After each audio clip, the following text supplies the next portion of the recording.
আলাইকুম, সবাই কেমন আছেন? আলহামদুলিল্লাহ, আমিও আল্লাহর রহমতে আপনাদের দোয়ায় ভালো আছি। রান্না অনেক করেছি, আজকে একটা ভিন্ন রকম রান্না নিয়ে এসেছি। আশা করি আপনাদের ভালো লাগবে।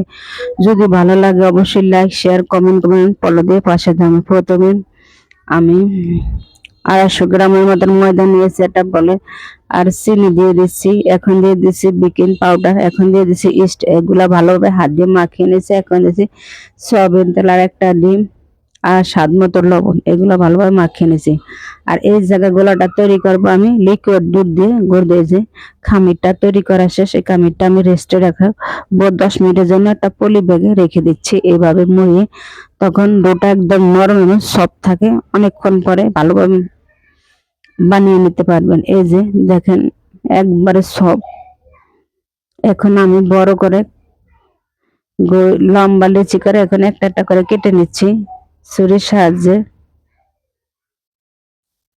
এগুলো আজকে বেলবো না, শুধু হাতে তৈরি করে নেব। দেখেন কিভাবে আমি আজকে আমার রেসিপির নাম হয়েছে মিষ্টি পাখি পিঠা। খুবই সহজে বানিয়ে নিতে পারবেন।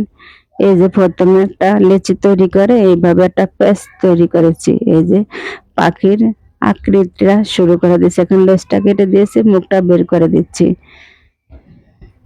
এখন এই যে মুখ, দুটা চোখ দেওয়ার জন্য দুইটা কালো জিরা নিয়ে নিচ্ছি, আপনাদের সুবিধার্থে ভালোভাবে দেখাচ্ছি।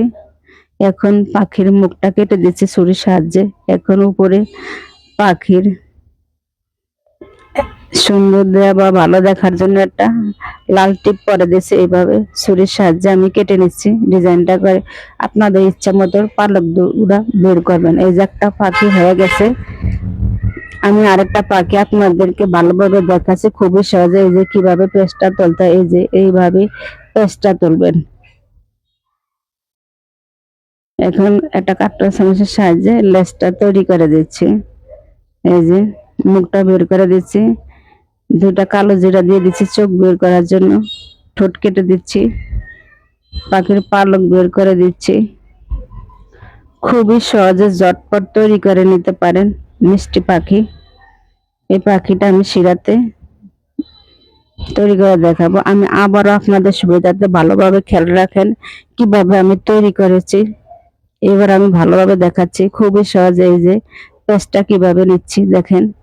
এই যে ভিতর থেকে বের করে এই যে পাখির লেজটার মুখটা বের করে দিচ্ছি।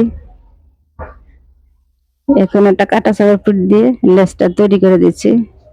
এখন মুখটা তৈরি করে নেব। একই সেম পদ্ধতিতে মুখ দেওয়ার মানে চোখ দেওয়ার জন্য দুইটা কালো জিরা নিয়ে নিচ্ছি। আপনারা এর সাথে গোলমরিচ ব্যবহার করে নিতে পারেন।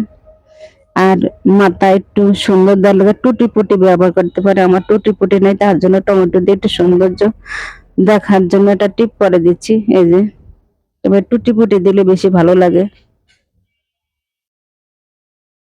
এখন আমি আবারও ভালোভাবে দেখাচ্ছি, আপনারা খেয়াল করে দেখেন খুবই সহজে। এই যে পালক গুলা ব্যবহার কিভাবে বের করবেন দেখেন, ছুরির সাহায্যে এক সাইড থেকে কেটে নিয়ে আসবেন এইভাবে ধীর গতিতে। আমি আপনাদের সুবিধার্থে এক এক করে 3টা পাখি বানিয়ে দেখাচ্ছি খুবই সহজে। আপনাদের যদি বুঝতে অসুবিধা হয় অবশ্যই কমেন্টের মাধ্যমে জানাবেন, আমি আবারও দেখাবো।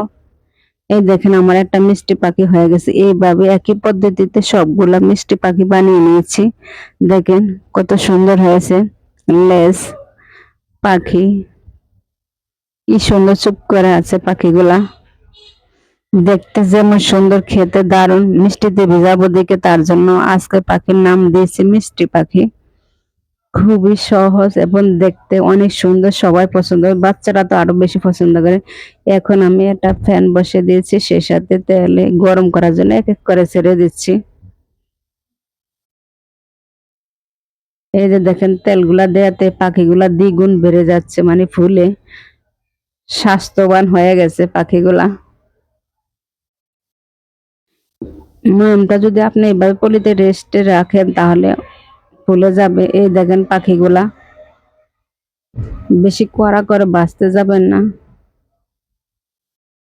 একই পদ্ধতিতে ভেজে নিয়েছি সবগুলা। এখন এই যে একটু চিনি, এলাচ, লবঙ্গ দিয়ে একটু শিরা তৈরি করেছি পাখিকে গোসল করার জন্য। পাখিকে গোসল করার জন্য না, এটা কি শিরা বলে, মিষ্টি পিঠা। ভালো লাগলে লাইক শেয়ার কমেন্ট করবেন। আল্লাহ হাফেজ।